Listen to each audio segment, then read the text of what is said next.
Hi, I'm IKEA, and I'm here to give you only the tip. Today on the Divide and Conquer Global Modifier. And this Year 7 Season 2 Global Modifier is actually pretty interesting. We have a lot to cover with 5 actives. I've already covered it in an in-depth look where also we've gone over some of the numbers and such, and that'll be what I'll be basing this OnlyTips on. In that one, we went very much in-depth. It'll be linked down below in the description. In this one, of course, we'll keep it much shorter, only to an OnlyTips length. I'll timestamp everything down below as we'll go over first the journey and how to get some of the actives and the passives. Then we'll go into the main global modifier, the actives, the passives, and then the hostile modifiers, and cover those pretty quickly. Let's go get started. And let's start here in our inventory by going to this Isaac brick. If we go into here, this is the menu that controls the global modifier. Here we can activate and deactivate it with this button in the lower right. And then we have our main global modifier. We have our actives, and in the actives we have a selection to make. Same for the passives. We have 3 passive slots, and we can pick up the 3 passives from this 10. And then also we have the hostile modifiers, which we can be viewed by clicking there or pressing the button associated with it and then reading through all of these. Although, of course, here we'll give the tips for them. But starting out, you wouldn't have actually all of those actives and passives unlocked. So where do you get them from? Well, from the journey. We'll go into our season menu here. If we go to the second tab, the journey, on Journey Mission 2 is actually where we receive all of our actives by claiming the rewards there. They are part of the rewards. For that, for each journey step, we need to actually complete 6 out of the 8 challenges that it has to claim it.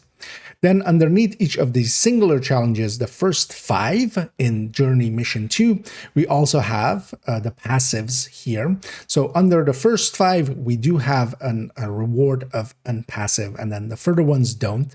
Once we complete Journey Mission 2, we unlock 3 up to 8, but then under 3, 4, 5, 6, and 7, we actually, under the first challenge in there, we have the further 5 passive modifiers here. So by just doing the singular challenge at the top here, we gain those passives. It can be very quick to unlock all of them. I very recently did so on my 3rd account just to see how quickly we could do it, and it was just a little over an hour to while focusing it to get them done. But you basically do get them done passively, especially if you fight all of the factions regularly. And now let's start looking at those modifiers, starting with the global one. This one you would have always. If you just activate it, you will gain access to this one, and also the hostile modifiers would become active.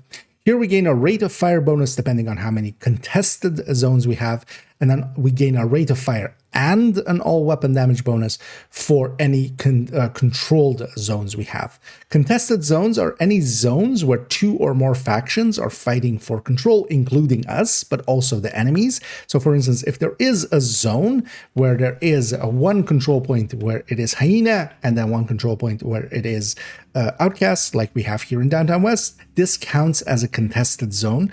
And that means that even resetting the map, you will actually have a few contested zones and a little bit of a rate of fire bonus anyway going. Then for the zones where it is completely enemy faction controlled, for instance, here just a singular one in the Outcasts, we would need to capture a control point here to count as contested. And then for actually SHD controlled zones, we need to capture all control points within that area. And then it is also important to know that there are 3 separate maps that this calculates this for. We of course had DC a second ago. Here I've come to Lower Manhattan in New York. Then we also have, of course, Brooklyn from Battle for Brooklyn. Each of these maps is a separate entity for the purposes of that global modifier. Having come here to my Wony map, I have it actually fully green on this character, where I have all 8 control points captured. And that means that if we go now into that inventory and go to this, I have the full 30% rate of fire bonus and the full 30% weapon damage bonus. And this does actually matter because going to Summit or Countdown, it will actually snapshot whatever bonuses you had on the last map that you were on. So if I matchmake or start a countdown, or from here fast travel to Summit, I would just have these bonuses, and that's of course a lot larger bonus than I had a second ago if going from DC, and that can make all the difference and make it so much easier. So actually having a green New York can actually be very useful, or a green Brooklyn for this purpose specifically. Then it is also important to know that whenever you change difficulty on a map, it will actually reset that map. That is actually quite the common way that people accidentally reset their maps. One thing you can do is go to an off-site area like Pentagon, or for instance, the Coney or Camp White Oak or Manning. Going to any of those and then changing your difficulty will not reset any of the maps, as you are basically resetting it over there, and that does not affect the other maps as they are. And this way as well, yeah, you can have the big bonuses going into Countdown and such, and then keep them as well pretty easily. And even, for instance, in my case, I do reset my DC map quite often, but then try to keep my Warlords of New York map green. And now let's go look at the active modifiers, which are definitely the meat of this season. There are 5 of them. Each of them are kind of aligned to a certain enemy faction, excluding Black Tusk. And each of them is actually pretty distinct, as they are all 5 pretty different. We'll show them in gameplay in a second and explain how each of them works, as this is definitely the part of the season's modifier that we kind of need to talk about the most. But here, let's first discuss their leveling system, because each of these now has a level attached to them. I'll be mostly discussing them in the furtherance of this video as just at level 5, especially as well with the effects that they'll have at level 5, because it is pretty easy to level them up. One of the downsides, though, it is per character, which is kind of annoying. Especially leveling up a character isn't too hard to do. They go up from level 1 to level 5, and each level is 1000 XP. Doing especially retaliations is a good way of getting that XP, as for each control point captured during a retaliation, you gain a certain amount to a certain one, depending on which faction you are fighting. And that can add up together with the kill XP that you can get. The kill XP on this, though, is actually personal. So where normal kill XP is group-wide shared, this one is you need to be getting the kill shots. It is 1 XP for red, 2 for purple, 3 for an elite, and 4 for a named. It does level up pretty quickly, especially if you do some retaliations and then just get a lot of kills along the way. But just by leveling them up through kills, it's also not too hard to do. Once you do reach level 5, you will have the maximum bonuses of it, because also, yeah, the current level bonuses are dependent on your current level, and they do add up quite a lot as you go up through the levels. Some of them as well will have effects that unlock depending on how high of a level we have reached, and those we'll be also discussing mostly as if they are level 5. And let's start looking at these actives here, starting with Advanced Materiel. The bonuses here are kind of twofold. It is especially giving us skill tiers. Here, 6 skill tiers at level 5 on it. It has a pretty long duration, but also pretty long cooldown to go with it.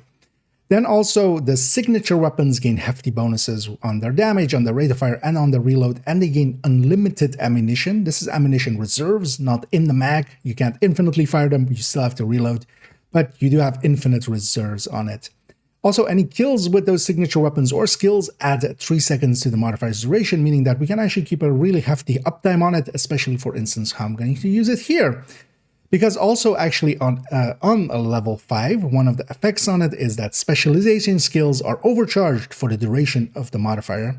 Now, specialization skills like the mortar or the shield from Striker, or the Striker shield from, from Firewall, or for instance the Banshee Pulse and such, are all affected by this and overcharged. Here I'll be using it with this shield.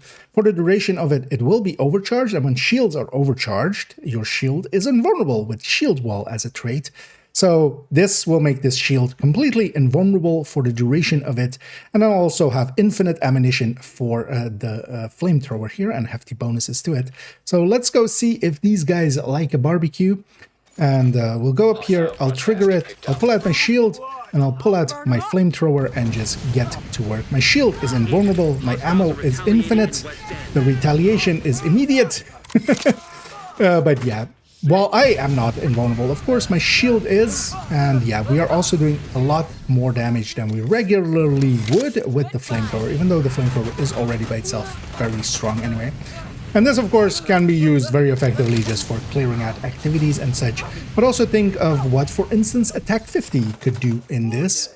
Also, this negates the reductions effectively by giving us a damage bonus to named enemies. With specialization weapons, so it negates that downside somewhat. And here, yeah, we'll just burn through everybody pretty quickly. The only big downside is if we get heavies or such, this flamethrower would not be that effective against it. But this is an effective enough use of this. But also consider, yeah, with the 6 skill tiers, for instance, what we could do with an, let's say, a smart cover with that 6 skill tier here. Just on a full red build, but then still having 6 skill tiers for a smart cover. Creative use of this can give very good results. It is still, though, that you have to kind of think about it, and that's one of the main reasons why some of the other ones will be chosen over this as general use. Next up, let's go to Sanitation, which is all centered around fire, being from the cleaners. Here, for once we activate it, we set enemies within a radius on fire, and then there is a whole stacking mechanic to this. So while it is active, any enemy we set on fire will count as 1 stack and will count up to a max of 10 stacks. Also, that initial explosion is effectively 20 meters here at level 5, a radius of 20 meters. A diameter of 40 meters, which is a pretty big area. Then also for if we reach 2+ stacks for each enemy currently burning, repair armor, which is actually a lot of armor. As at level 5, we're repairing 110% of our armor for each enemy on fire, meaning that we can heal up quite fast by just setting enemies alight. And then also at 3 stacks plus, we gain this critical hits inflict burning on enemies, setting enemies on fire by just doing crits.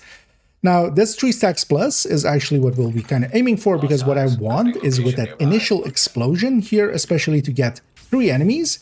Now, of course, we have other ways of setting enemies on fire even after. Even for red build, we could be running an iron lung as a secondary. But here, just to avoid that, I'm going with just setting 3 enemies at least alight at the start of it. And that means that once we have it kind of going, it's kind of ongoing. And yeah, this can be a very strong one because we are setting enemies on fire. We have healing. We have a pretty hefty damage bonus as it is a separate multiplier. But then this one also has a really decent duration because at level 3 plus, any enemy that we kill, which is the effect that unlocks at level 3 plus, we will gain some time for. Meaning that, for instance, here we're going to try and do 2 territory controls with it. And because we got a bunch of kills there, especially solo, where we do get the kills, of course, this can work out really well. You can do an entire control point plus its defense, for instance, or yeah, in this case, doing 2 activities in a row pretty easily. As yeah, we are setting enemies on fire, and that will then cause it to give us some time back, as we have been going for way longer than its intended duration there. Of course, we don't actually grab the rewards there or down here. And yeah, this stacking mechanic as well, actually, we can see next to the ammo bar there is actually where the pips are, where it's counting down from 5, 4, 3, 2, 1. That's the timer on it. But then next to it is actually where the stacks show up. And once it ends, we lose all the stacks there. But this can be a very strong one because we can actually, for instance, as well as we discussed, initiate it from further away and then just run Iron Lung to get it going. Or for instance, especially, of course, if we're running a Fire Eclipse, this is generally the pick. And on to Zealot, which has also a stacking mechanic, but works in the other way around. As we don't stack up, we instead stack down. We start at 20 stacks here at level 5, but then work our way down to 0. And as we have higher stacks, we'll gain a damage reduction. And in the case of level 5, anything above 10 stacks, which is starting at 20, is a decent chunk of time before we reach 10 stacks. We'll have a full damage reduction, and even beyond, of course, we still have some damage reduction, but this means that we are effectively immune to damage, and it has a pretty hefty cooldown, of course, to it, and we also gain a decent amount of weapon damage, but this is just weapon damage. This one, especially because it makes us invulnerable, is actually pretty strong. Then per kill that we make, we can gain skills back, and at the end of it, once we reach 0 stacks, we actually explode, If we catch enemies within that explosion, we gain a little bit of health and armor back. Otherwise, we'll be kept at 0 health and armor.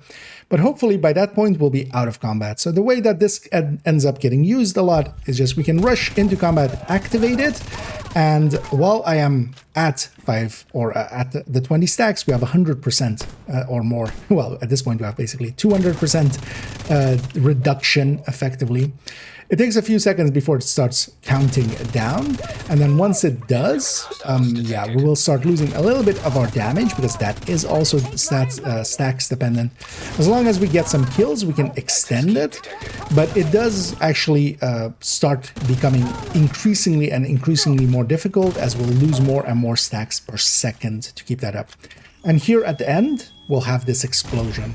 Now, the way to end up using Zealot mostly is either with that explosion at the end, if you don't have anybody nearby, because you do recover, depending on how many enemies you hit with that explosion, you recover a certain amount of your health and armor. Here at level 5, 30%, but it is sometimes hard to do that. So either get safe and then heal back up, or in this case, like this happens most of the time, is that it'll happen after combat. As long as you have enemies to kill, especially solo, you can actually keep the uptime going on it pretty effectively as long as you're getting a lot of kills. And then basically, once the combat ends is when the explosion happens, and then out of combat healing will get you back up. Now, this season we have no regen. This, together with no regen, for instance, isn't the best choice because yeah, you'll be kept on 0 armor most of the time. But overall, this is one of the top picks of the season because it is so easy to use. You just trigger it at the start of combat, or for instance, when you find yourself in trouble, because this damage reduction can, of course, save your life. In that time, you will be able to do a lot more damage and use this then effectively just to, whenever you find yourself in some trouble, to trigger it and then just not get downed. And next up, we go to Spiced Up. This one is pretty interesting. Its biggest downsides and its main trait is that we, while using it, cannot aim at down sights. And that means that we can't ADS and we just have to blind fire. And within Division, that one is a quite hefty price to pay. But we do get quite a lot in return. While our armor is stripped, so we will be removing all of our armor completely, we gain a very hefty and healthy health bonus, making our health quite large.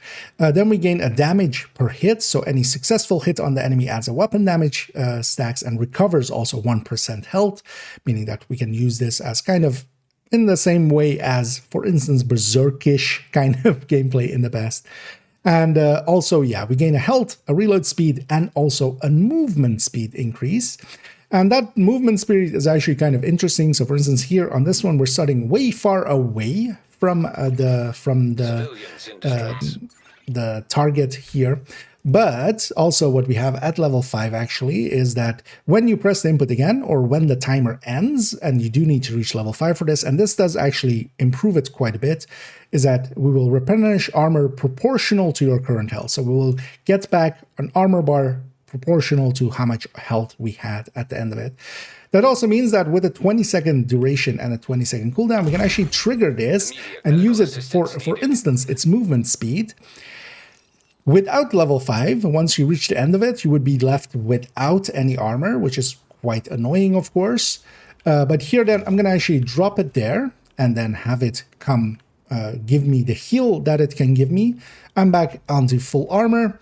Now actually, let's wait out that 20 seconds and then engage these enemies. I won't be able to ADS, so I will be forced to blind fire. I won't have any armor. My health is pretty chunky, but I'm still actually going to use a shield here. And when we trigger it, if we're close enough, we can gain a hefty damage bonus and also have that movement speed. I found that movement speed actually to be more useful, like I was using it there. We have a lot of damage already in the main modifier anyway. If we don't need that extra damage, but we want to get around a little bit faster, not the worst. And if we need to drop it once you reach level 5, because before level 5 you can't actually trigger it in that way. But once we reach level 5, we can drop it by pressing that button again. And then wait for it to come back up, or in the meantime just do our thing. And I've been using it quite often here and there as an extra form of heal, or as an extra movement speed increase, for instance, within countdown. The thing is, though, that we have within Sanitation, Advanced Materiel, and also in Zealot especially. 3 very strong actives. Any other season, this would be a fine one to run. In this season, I find that it's a little bit weak. Its movement speed is its major trait. But even then, yeah, I would much rather have the damage or such from some of the other ones. And lastly, we have Seichi's. Overall, the simplest of them, all of them to explain, but still very powerful. It doesn't add anything to our damage or such, but what this does is it blinds hostiles in a cone in front of you. And if you're using a shield, it will actually increase the range and the radius of that cone. And this, especially being used with a shield, is actually one of my go-tos, mostly because, while it doesn't give any damage increases, it is a very short cooldown. And then also together with that, we have also cooldown reductions for every kill, but also even furthermore, once we reach level 3, we'll also gain eliminating hostiles while using a shield reduces the cooldown even further. This cooldown reduction is for blinded enemies. And that means that we can use this actually quite often. Here, for instance, with a tech tank, I can blind everybody here at level 5. It does actually start with a much smaller radius to it, starting at. And yeah, we can use it quite often twice within a fight. As here, for instance, as well, I'll have it back up again in a second or 2, and it's basically available again. And we can get everybody with that. It also works through walls and such. They don't need to actually be within line of sight for that to blind them, making it quite easy as well as a tool, for instance, for spotting enemies. It is effectively a Banshee pulse, but then for blind. And every 20 seconds we get to use it, and especially with a shield, we're extending its range. It is in Sanitation and Zealot that we gain so much more damage that those also should definitely be considered. If this was any other season, this would be a top pick. But within this season, yeah, there's definitely a case to be made for more damage. Although one thing you could consider, for instance, with this one, same for instance actually with Sanitation, is if we are blinding as often as we are, what if instead of, for instance, having Flatline on my ACS, I instead put Eyeless or Ignited, and whenever we set enemies on fire, I'll swap to that weapon, and when we aren't setting enemies on fire or blinding them, I'll swap to the other one. Because of course, those are very hefty bonuses.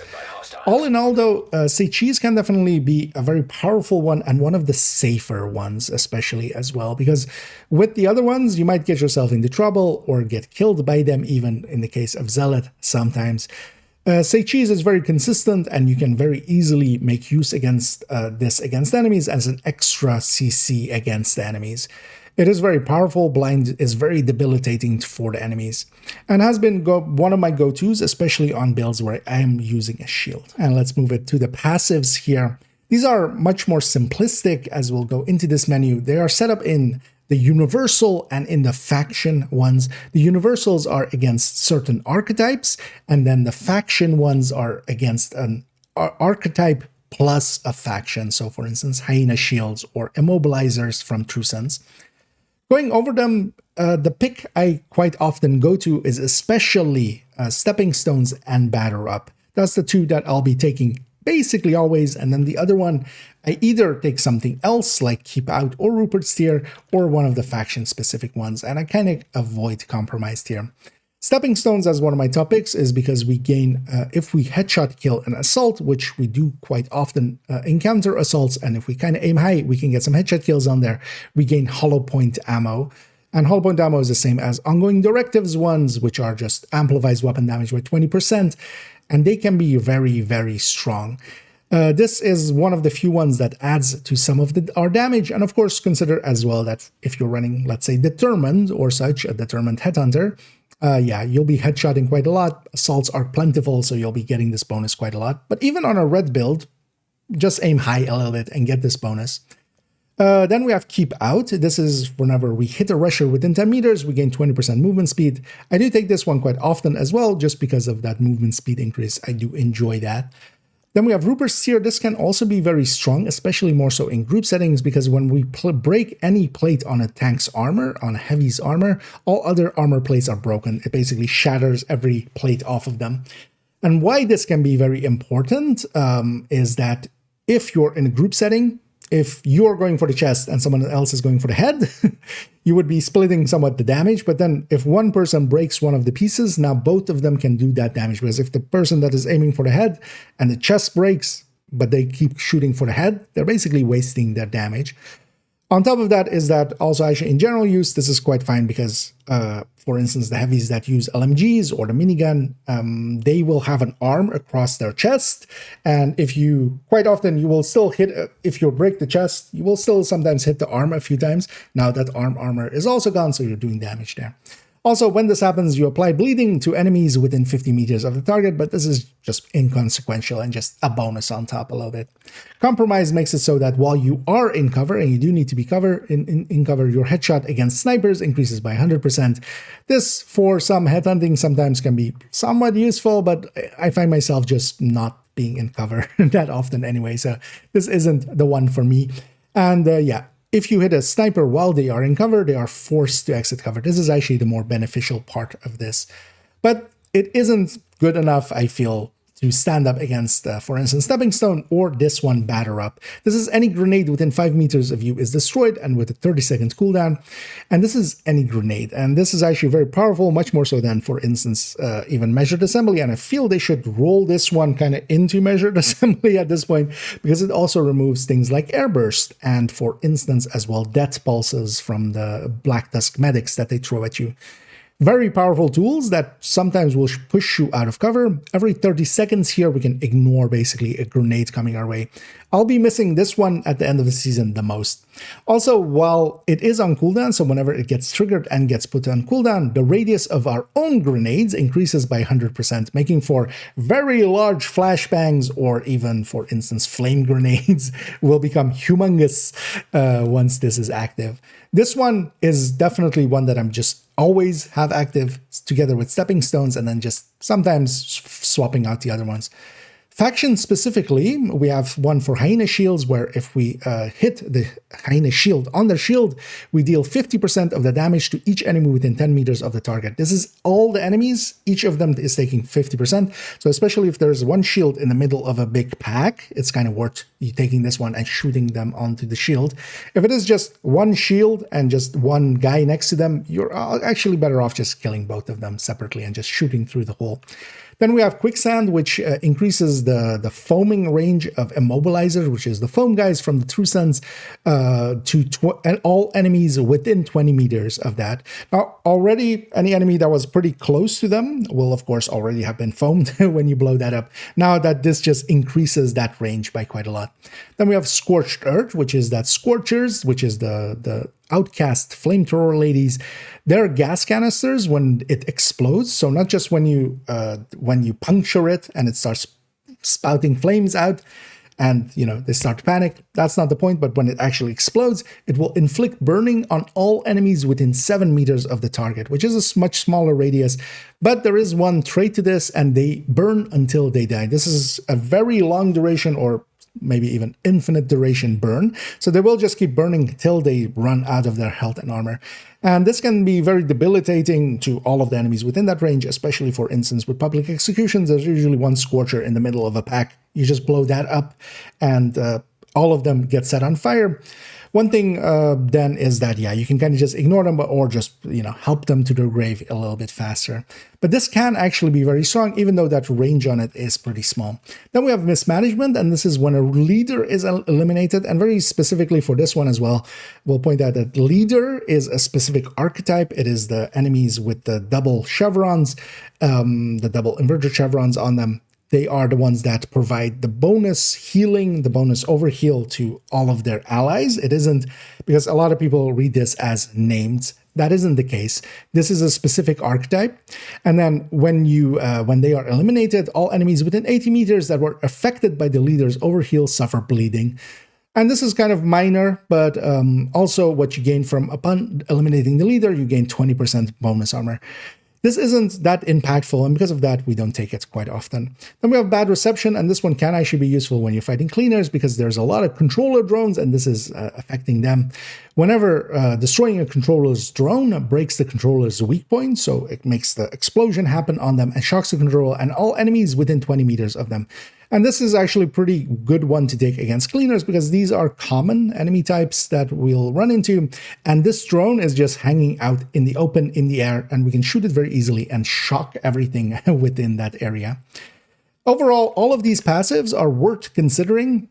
Overall, I do take Stepping Stone and Batter Up quite often, and then pair it up with either Keep Out is one of my go-tos, or I take sometimes some of these faction-specific ones. If I'm fighting True Sons, this Immobilizer one can actually be very strong. And let's discuss the hostile modifiers quickly as well. We have here Out of Mind, we have Wedge, and we have Overwatch. Especially Out of Mind is one of the dangerous ones. This is the red icon above the enemy's head that fills up.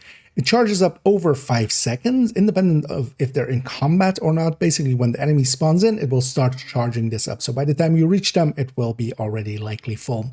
And they gain up to a 30% rate of fire and a 20% movement speed from it. Then we have Wedge, which is actually that it applies to outgoing damage to every ally and themselves, up to 10 meters, and this is those yellow lines that you quite often see. Then we also have Overwatch, which is the purple, which is an overheal when they have a gadget out for some enemies. Here I've come where there is at least 2 of them. Here we do have a Wedge on that enemy, and then that enemy has Out of Mind. And that Out of Mind charges up, but when I shoot them, it will go back down to 0 seconds. If we leave them again now, they will start filling back up that red all the way up, and then they're back at the 30% increased damage. They can be very dangerous. Same for the Wedge that we have here. This is actually increasing the damage of all of these enemies that are nearby to them as well. Especially if you have a big pack and there is a Wedge in there and then also a bunch of the other enemies, yeah, that can be very, very dangerous. Then let's hopefully see a few more here, but yeah, we do not get any outside of the Out of Mind. Out of Mind does happen the most of them, and it can be very dangerous, especially if you let multiple enemies charge it up. That is usually when it goes south, because they do actually do a lot more damage. And just to give an example of the purple one as well, Overwatch, whenever an enemy that has that modifier, like this one, they spawn any of their proxies, so for instance here, the drones, they get an overheal, also these lines leading up to them. Their overheal is twice of their health, and that means that they are actually pretty chunky while they have their modifier, or when they have their proxies up. Now, of course, by destroying the proxies, we also remove that bonus to them. So with these, it becomes a question of, do I just quickly eliminate the proxies that they just put out? Sometimes if it's a mini tank or something, it might just be easier just to kill the enemy itself. But as long as they are without their proxies, they're basically just another normal enemy. But whenever they put up their proxies, they're actually quite a bit harder to kill. And they are actually, that will affect as well, for instance, the amount of damage you need to do, for instance, for headhunting them. It is definitely one to keep an eye out for, but also, yeah, the icons show up pretty easily through walls and such. That is also one of the things that with all of the hostile modifiers, they're actually pretty useful for knowing where enemies are, as when generally a group spawns, one of them will have a hostile modifier, and you can see that just through everything. And to conclude this video on the global modifier, overall, all 5 actives especially make this season very interesting, as each does fit certain builds more or less, but all 5 are also very generally usable. Especially Sanitation and Zealot have been my go-tos for damage dealing. I find myself using advanced Materiel here and there, especially with smart cover, or even just using this specialization weapons with it. And together with that as well, say cheese can actually be really strong. Even spiced up, as weaker as it may seem, and actually a little bit more just annoying because it does take away our ability to ADS, is actually very strong and can actually be used for healing and just having that movement speed. So all 5 are well worth considering and experimenting with, if nothing else. And I hope that this video kind of gives the starting point to do that with. And yeah, thank you for joining me. If you did enjoy this video, please do any and all of the algorithm things down below. It does help out, so I'll do that little bit of shilling. And remember, this was only the tip.